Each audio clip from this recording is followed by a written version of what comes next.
lot of new versions of the Bible are coming out. And it's important for us to understand that there's only one true Bible. There's only one thing that the Bible can mean. There's not multiple things that the Bible can mean in the same verse. I was given the verse 1 Timothy 3:16, and that's all scripture is given by inspiration. And it says it's good for reproof, for doctrine, for correction. So basically what that's saying is we have to be careful. Yes, every scripture is important and it's good for something, but we have to be careful what version we read, because there are different versions and they do say the same thing but differently, and it can mean something else. Recently, the ESV version of the Bible, it's favored by Reformed evangelicals. They recently changed Genesis 3:16.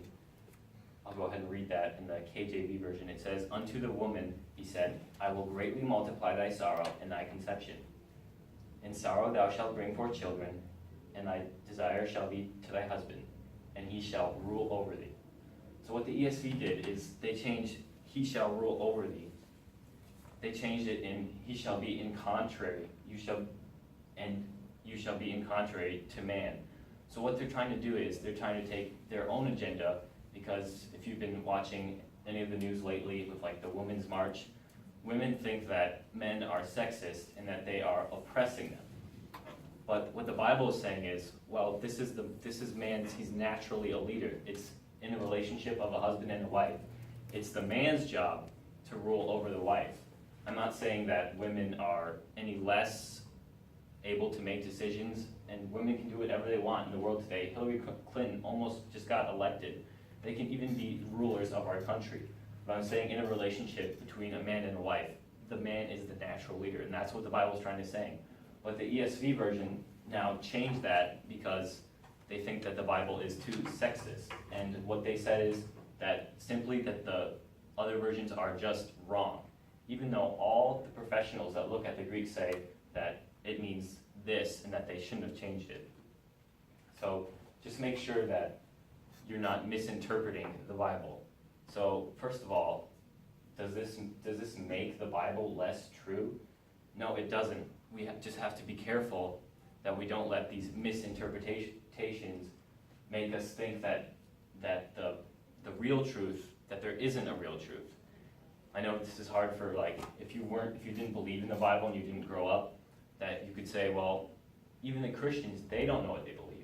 Like sometimes when we go sewing, we run into Muslims, and one of the questions they ask one time is, well, there's so many versions of the Bible, you don't even know what you believe.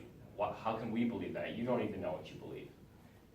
And then we say, well, yeah, but there's also versions of the Quran. But the point being is that you want to go back as far as to the source as you can. Obviously, we can't all read Greek and Hebrew, but we can read the KJV, which is far older than all the newer versions. So the verse I was given says that all scripture is given by inspiration, but that doesn't mean that all interpretations are given by inspiration. It's not God that's messing up here, it's man. It's man taking it and twisting it to his agenda. I'm not saying that every false interpretation is necessarily to fit an agenda.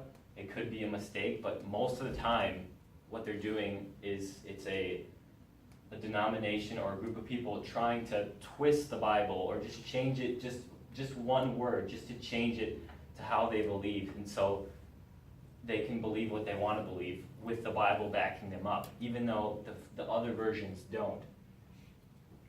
So how would we fix this? Well, the best way we can fix this is to go back to the source.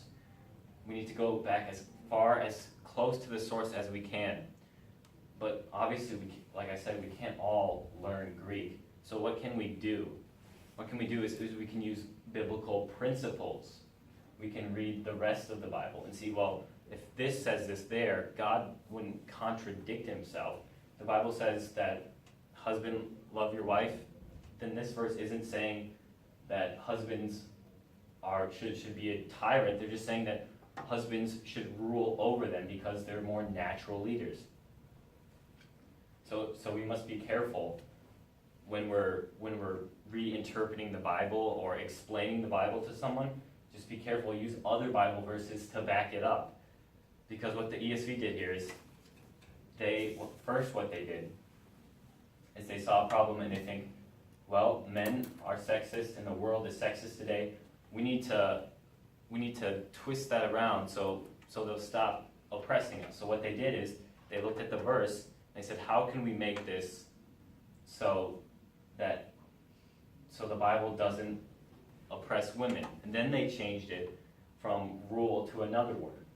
And this is really kind of funny because there's been situations in the past, like way back, if you know Jerome, he interpreted much of the Bible from Greek, and he switched one word. Instead of radiance, he put another word, which means horn. So I don't know if anyone knows, but Michelangelo, he made statues. One of the statues he made was of Moses, and Moses actually had horns in his statue. It's kind of funny how one word can give you such a different idea from how Moses was glowing with the glory of God to how Moses had horns. You just really have to be careful when you're reinterpreting the Bible, and that's why it's best to stick to the older ones, the ones closest to the source. Because it's just like a domino effect. Once you change one thing and then you change that, I don't know if you've ever played the game Telephone, but you start out saying one thing, and by the end of the line, it's something completely different. That means something the opposite of what you started with. So just remember that. Stick as far back as you can, because just like telephone, it tends to, over time, change into something that is not true.